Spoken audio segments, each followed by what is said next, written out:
విద్యాశాఖలో బదిలీలపై అక్రమాలకు పాల్పడ్డారని చెప్పి డీఓను నిలదీసినందుకు డీఓ నన్ను ఏదైతే ఉపాధ్యాయ సంఘాలు నన్ను వేధిస్తున్నాయని చెప్పి పోలీసులకు ఫిర్యాదు చేసిన నేపథ్యంలో ఉపాధ్యాయ సంఘాలు ఉపాధ్యాయులు ఉన్నారు. అసలు ఎక్కడెక్కడ అక్రమాలకు పాల్పడ్డాడు జిల్లాకు సంబంధించిన విద్యాశాఖ అధికారి అనే అంశానికి సంబంధించి ఉపాధ్యాయులు ఉన్నారు. శాంతన్ వర్నర్ సార్ చెప్పండి, ముఖ్యంగా ఉపాధ్యాయుల బదిలీలో అక్రమాలకు పాల్పడ్డారని చెప్పి మీరు ఆయనని నిలదీసిన నేపథ్యంలో మీపై కేసు నమోదు చేశారు. అసలు ఏంటి, అసలు ఏం జరిగింది డీఓకు మీ ఉపాధ్యాయ సంఘాలకు? మేము గత జూన్ 18 బదిలీ కౌన్సిల్కి సంబంధించిన ఆర్డర్స్ డైరెక్టరేట్ నుంచి వచ్చినాయి. ఆ ఆర్డర్స్ని యథాతథంగా ఇంప్లిమెంట్ చేయాల్సినటువంటి డిఓ గారు వాటిని క్యాంప్ స్కానింగ్ రూపంలో డౌన్లోడ్ చేసుకొని ఎడిట్ ఆప్షన్ పొంది అనేక మంది సీనియర్ల ప్లేస్లని జూనియర్లకు ఇచ్చిన సందర్భంలో దాదాపు జిల్లాలో 853 మందికి పదోన్నతులు వచ్చినాయి. అందులో 100కు పైగా చాలామందికి ఆర్డర్స్ మార్చినటువంటి పరిస్థితి ఉన్నది. ఈరోజు మా మీద ఒక కేసు బుక్ అయింది అని చెప్తున్నటువంటి పరిస్థితి నిన్నటి డిఓ గారి స్టేట్మెంటు చూసిన తర్వాత 1వ తారీఖు ఈ నెల జూలై 1వ తారీఖున పోలీస్ స్టేషన్లో ఫిర్యాదు చేసినాను. నన్ను అసభ్యంగా ట్రీట్ చేస్తూ అసహ్యమైన పదజాలాన్ని ఉపయోగించి పత్రికా ప్రకటనలు చేస్తున్నారు, నన్ను ఇబ్బంది గురి చేస్తున్నారు. కాబట్టి కేసు బుక్ చేయమని పోలీస్ స్టేషన్లో కంప్లైంట్ చేస్తే 20 రోజులకు కూడా ఈరోజు కేసు బుక్ కాలేదంటే అది తప్పుడు కేసుగా ఈరోజు పోలీసులు గుర్తించింది కాబట్టి ఆ కేసును పక్కన పెట్టిన పరిస్థితి. అంటే ఒక తప్పుడు కేసుని ఇవ్వడానికి కూడా సిద్ధపడ్డటువంటి డిఓ వైఖరి నేను తీవ్రంగా ఖండిస్తున్నాను. ప్రధానంగా ఈరోజు మేము చేస్తున్న ఆరోపణ వ్యక్తిగతం కాదు. ఆయన ఒక హోదాలో జిల్లా అధికారిగా ఉన్నాడు కాబట్టి మీ ఆధ్వర్యంలో జరిగినటువంటి పదోన్నతులలో జరిగిన అక్రమాలని మేము ప్రశ్నిస్తున్నాము, అక్రమాలని అవినీతిని ప్రశ్నిస్తున్నాం. కానీ అంతేగాని ఆయన తనకు సొంతంగా మలుచుకొని వ్యక్తిగతంగా నన్ను తీసుకుంటున్నాడు, నా భార్య పిల్లలకు ఏమైనా కానీ నేను బాధ్యత వహించాలనేటువంటి ఒక తప్పుడు క్రియేట్ చేసి డిటిఎఫ్ను బదనం చేసే ప్రయత్నం చేస్తున్నాడు. ఇది సరైనది కాదని చెప్పేసి నేను ఈ సందర్భంగా ఖండిస్తా ఉన్నాను. ఇక విషయాల్లోకి వస్తే పదోన్నతుల విషయానికి వస్తే ఈరోజు 853 పదోన్నతుల్లో అసలు ఒకే నిమిషం సార్, ఇప్పుడున్న డిఈఓ పేరేంటి? అసలు గతంలో ఉన్న డిఈఓ ఇలాంటి వ్యవహారానికి పాల్పడ్డాడు ఎప్పుడైనా? ఇప్పుడున్న డిఓ పేరు ఎన్వి దుర్గా ప్రసాద్. అయితే ఈయన కంటే ముందు మాకు బదిలీ కౌన్సిలింగ్ విధానము 1998లో మొదలైంది. ఆనాడు ఆన్లైన్ బదిలీ కౌన్సిలింగ్లో మేము ఇటు రాజీవ్ గాంధీ ఆడిటోరియంలో కావచ్చు, జిల్లా పరిషత్ హాల్లో రాత్రింబవళ్ళు కష్టపడి ఆ ఆన్లైన్ విధానంలో మేము కూర్చొని మేము కావాల్సిన స్థానాన్ని కోరుకుంటే ఆనాడు 2002లో జరిగినటువంటి బదిలీ కౌన్సిలింగ్లో అప్పుడు ఆనాడు చెంగయ్య అనేటువంటి డిఓ గారు ఇట్లాంటి అక్రమాలకు పాల్పడ్డారు. ఎవరికైతే అలాట్ అయిన ప్లేస్లను మార్చి ఇష్టారాజ్యంగా చేస్తే ఆనాడు ఇదే ధర్నా చౌక్లో ధర్నా చేస్తే ఆనాడు రాష్ట్ర ప్రభుత్వము తెలుగుదేశం ప్రభుత్వము స్పందించి ఆనాడు ఆదేశించడం జరిగింది. విచారణకు ఆదేశిస్తే ఆనాడు చిన్న తాతయ్య పీడి అని మన కలెక్టరేట్లో ఉండే ఆయన గారు విచారణ జరిపి టోటల్లీ చాలా మటుకు కరెక్షన్కు గురైనాయి. మొత్తంగా ఆర్డర్స్ అన్ని మాడిఫై అయినటువంటి గుర్తించడంతో రీకౌన్సిలింగ్ నిర్వహించినటువంటి చరిత్ర ఆనాడు తర్వాత చెంగయ్య గారు సస్పెండ్ అయిన విషయం అది వేరే విషయం. తర్వాత జిల్లాకు పోయింది. ఈ దుర్గాప్రసాద్ గారు చాలా చాకచక్యంగా ఆయనకు ఒక అనుభవం ఉన్నది. డైరెక్టరేట్ కార్యాలయంలో న్యాయశాఖ విభాగంలో పనిచేసిండు. అనేక ఉత్తర్వులను ఎట్లా తయారు చేయాలి, ఏ విధంగా మ్యానిపులేట్ చేయాలి, ఏ విధంగా ఎడిట్ చేయాలనేటువంటి దాంట్లో సాంకేతిక నైపుణ్యం కలిగి ఉన్నాడు. ఆ కోణంలో ఈరోజు జిల్లాలో జరిగినటువంటి ఆర్డర్స్ ఏ విధంగానైతే డైరెక్టర్ కార్యాలయం నుంచి మన జిల్లాకు వచ్చినాయో వాటిని యథాతథంగా డిస్ప్లే చేయకుండా 2 రోజులు ఆపి ఆయన ఒక గేమ్ ప్లే చేసిండు. ఆ గేమ్ ప్లే ఏంటంటే క్యాంప్ స్కానింగ్ స్కామ్. ఆర్డర్స్ని డౌన్లోడ్ చేసుకొని దాదాపు అన్ని సబ్జెక్టుల పాట ఈ యొక్క సీనియర్ల స్థానాలు జూనియర్లకు ఇవ్వడము. అంతేకాకుండా రోస్టర్ పాయింట్ అనేది స్టార్టింగ్ 1 నంబర్ నుంచి స్టార్ట్ అవుతుంది. 1 2 3 4 5 6 ఇట్లా లైన్గా రావాల్సినటువంటి ఆర్డర్లో ఎక్కడ 1 నుంచి స్టార్ట్ కాలేదు. అది 50 స్టార్ట్ చేస్తాడు, అయితే 30 అంటాడు, 2 అంటాడు, 1 అంటాడు, 4 అంటాడు, 10 అంటాడు. ఇట్లా జిగ్జాగ్ ఆర్డర్ ఇచ్చి రోస్టర్లో జరిగిన అన్యాయాన్ని గుర్తించకుండా ఆ జిగ్జాగ్ ఆర్డర్ ఇచ్చిండు. కానీ మన డైరెక్టరేట్ కార్యాలయంలో రోస్టర్ 1 నుంచి స్టార్ట్ అయింది. కానీ ఆ సీరియల్ ఆర్డర్ కాకుండా ఆయన జిగ్జాగ్ చేసినటువంటి ప్రయత్నం చేసిండు. అందులో అంతేకాకుండా స్పెసిఫిక్గా సబ్జెక్ట్ తీసుకున్నట్టయితే ఒక్కటి తీసుకుందాం, బయోసైన్సు తెలుగు మీడియం లోకల్ బడిలో తీసుకున్నట్టయితే అందులో 33 పదోన్నతులు మొట్టమొదలు ఇచ్చిండు. 33 ఆర్డర్ రిలీజ్ చేసి వాళ్ళందరూ జాయిన్ అయ్యారు. ఎక్కడికక్కడ జాయిన్ అయిపోయిన తర్వాత 2 రోజుల తర్వాత 18 నాడు ఇచ్చినటువంటి ఆర్డర్ కాదని 20 నాడు రాత్రికి మరొక ఆర్డర్ రిలీజ్ చేసి అది 33 తప్పు ఆర్డరు, 37 కరెక్ట్ అని మళ్ళీ నలుగురిని చేర్చి ఇచ్చినటువంటి పరిస్థితి.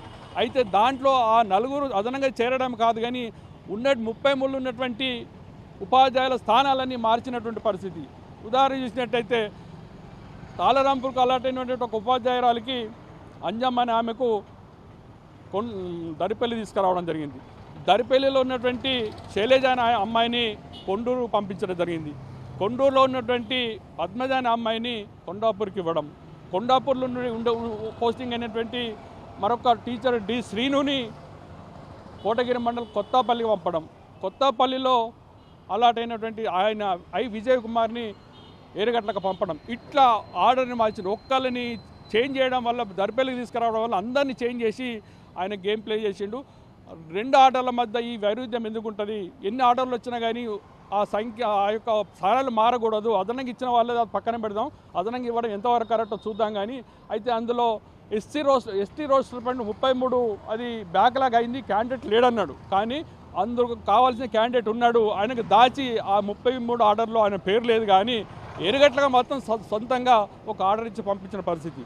అంటే ఇట్లా అక్రమాలు స్థాయి చాలా పెద్దగా ఉన్నది. ఇకపోతే సోషల్ స్టడీలో కూడా చాలా అక్రమాలు జరిగినాయి. 83 మందికి ఇచ్చినటువంటి పరిస్థితి. హరిజీవన్ అనే ఒక ఉపాధ్యాయుడు 18వ రోస్టర్లో ఆయన టాప్లో ఉన్నటువంటి వ్యక్తి. ఆయనకు అక్రమాలకు డిఈఓ పాల్పడ్డాడు. ఎంతమందిని వివిధ ప్రాంతాల నుంచి మొదట డిఈ ఇచ్చిన తర్వాత ఆర్డర్స్ ఇచ్చిన తర్వాత ఎంతమందిని మళ్ళీ చేర్చి వివిధ ప్రాంతాలకి మార్చే అవకాశం ఉంది. స్కామ్కి పాల్పడ్డాడు. అయితే ఈ స్కామ్లో అన్ని జాబితాలు స్కామ్కు గురైనాయి కాబట్టి దీన్ని ఖచ్చితంగా ఎంత సంఖ్య అని తేల్చాలంటే హైదరాబాద్ నుంచి రిలీజ్ అయిన ఒరిజినల్ ఆర్డర్స్ ఎక్సెల్ ఫైల్ని చూస్తే కానీ మనకు సంఖ్య రాదు. కానీ కనీసం మినిమంగా 100కు పైగా ఈ యొక్క కరెక్షన్స్ జరిగినాయి, ఎడిట్లు జరిగినాయి. సీనియర్ల అవకాశాలు కోల్పోయి జూనియర్లకు ఇచ్చిన పరిస్థితి. ఇది బయోసెన్సాలు చెప్పాను కదా, అట్లనే చాలామందికి జరిగినాయి. గుర్తించాలంటే ఎక్సెల్ అది ఏదైతే ఎక్సెల్ ఫైల్ ఉందో ఆ ఫైలు బహిర్గత పరచాల్సిన అవసరం ఉన్నది. డైరెక్టర్ కార్యాలయం. చివరిగా దుర్గాప్రసాద్ ఏం చేయాలనుకున్నారు? మీపై కేసు పెట్టిన దుర్గాప్రసాద్ పైన ఎలాంటి చర్యలు తీసుకోవాలి? దుర్గాప్రసాద్ తీవ్రమైన అవినీతి అక్రమాలకు ఈ పదోన్నతులలో పాలు పంచుకున్నాడు. స్కామ్గా వాడుకున్నాడు. ఆయన అధికారాన్ని సాంకేతిక విజ్ఞానాన్ని దుర్వినియోగం చేసి అక్రమాలు పాల్పడే సందర్భంగా రాష్ట్ర ప్రభుత్వం తక్షణమే ఇప్పటికైనా కానీ డైరెక్టర్ కావచ్చు, చీఫ్ సెక్రటరీ అయినటువంటి అధికారి కానీ తక్షణమే ఈయనను సస్పెండ్ చేయాలి. సస్పెండ్ చేసి సమగ్ర విచారణ జరపాలి. హైదరాబాద్ నుంచి రిలీజ్ అయిన ఎక్సెల్ ఫైల్స్తో జిల్లాలో విడుదల చేసినటువంటి క్యామ్స్కాన్ అనేటువంటి ఆ ఫైల్స్ని క్రాస్ చెక్ చేసి అవినీతి ఎంత జరిగిందో, ఎన్ని మాడిఫికేషన్ చేసిందో తేల్చాల్సినటువంటి రాష్ట్ర ప్రభుత్వం మీద ఉందని చెప్పేసి ఈ సందర్భంగా మేము విజ్ఞప్తి చేస్తున్నాం. ఆయన పోలీస్ స్టేషన్లో పెట్టిన కేసు తప్పుడు కేసు అని ఈరోజుకు రిజిస్టర్ కాకపోవడాన్ని బట్టి అర్థమవుతుంది. కాబట్టి ఈ తప్పుడు కేసు ఒక ఉన్నతాధికారి పెట్టడం అనేది చాలా సిగ్గుచేటు. ఆయన మీద తక్షణమే తగు చర్యలు తీసుకోవాల్సిందిగా ఉన్నతాధికారులను నేను విజ్ఞప్తి చేస్తున్నాను. మొత్తంగా చూసుకోవచ్చు, జిల్లాలో ఉన్న విద్యాశాఖ అధికారి దుర్గాప్రసాద్ మమ్మల్ని వేధిస్తున్నారని చెప్పి ఉపాధ్యాయులపైన కేసు పెట్టారు. ఉపాధ్యాయులపైన కేసు పెట్టిన నేపథ్యంలో ఇప్పటివరకు కూడా ఎలాంటి కేసు నమోదు కాలేదు. ఏదైతే ఉపాధ్యాయుల బదిలీలో అవినీతి అక్రమాలకు పాల్పడ్డాడు, సాంకేతిక విజ్ఞానాన్ని ఉపయోగించి స్కామ్కి పాల్పడ్డాడని చెప్పి ఉపాధ్యాయులు ఆరోపిస్తున్నారు. అదే కోణంలో ఆ స్కామ్కు పాల్పడ్డ విద్యాశాఖ అధికారి దుర్గాప్రసాద్ను సస్పెండ్ చేయాలి, పూర్తిగా ఎంక్వైరీ చేయాలి. ఏదైతే హైదరాబాద్లో ఉన్న దానిపైన ఎంక్వైరీ చేయాలని చెప్తున్నారు. దీనిపైన ఇంకా చెప్పండి, ఏం మాట్లాడారు? ఎల్ఎఫ్ఎల్ ఉపాధ్యాయులకు పదోన్నతులు వచ్చినాయి. కానీ మాకు ఒక రూల్స్ ఏంటంటే 2 సార్లు ఎవరైతే నాటు వెలింగ్ ఇస్తారో వాళ్ళని జాబితాల నుంచి తొలగించాలి. మొదటిసారి అవకాశం ఇస్తారు, ఇష్టం లేకపోతే రెండవసారి ఇస్తారు. కానీ 2 సార్లు నాటు వెలింగ్ ఇచ్చిన వాళ్ళు 9 మంది అక్రమంగా జాబితాలో చోటు సంపాదించుకున్నారు.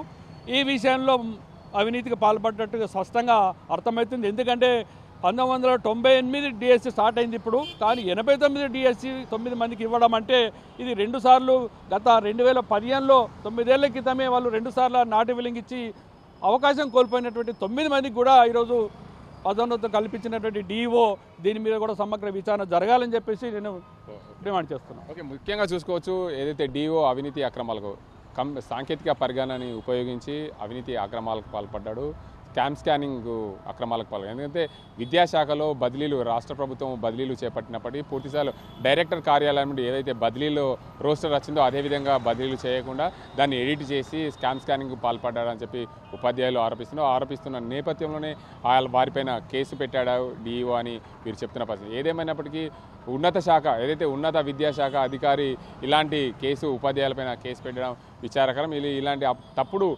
కేసులు పెడుతున్న విద్యాశాఖ అధికారి డిఓ దుర్గాప్రసాద్ని బదిలీ చేయాలి, తక్షణమే ఆయనను సస్పెండ్ చేయాలి, ఆయన పైన తగు చర్యలు తీసుకోవాలి, మాపై పెట్టిన కేసులను ఉపసంహరించుకోవాలి, ప్రభుత్వం దీనిపైన సమగ్ర విచారణ చేయాలని చెప్పి ఉపాధ్యాయులు శాంతాన్ని కోరుతున్న పరిస్థితి. అసలైన తొలి వెలుగు. ఫాలో వాట్సాప్ @తొలి వెలుగు official.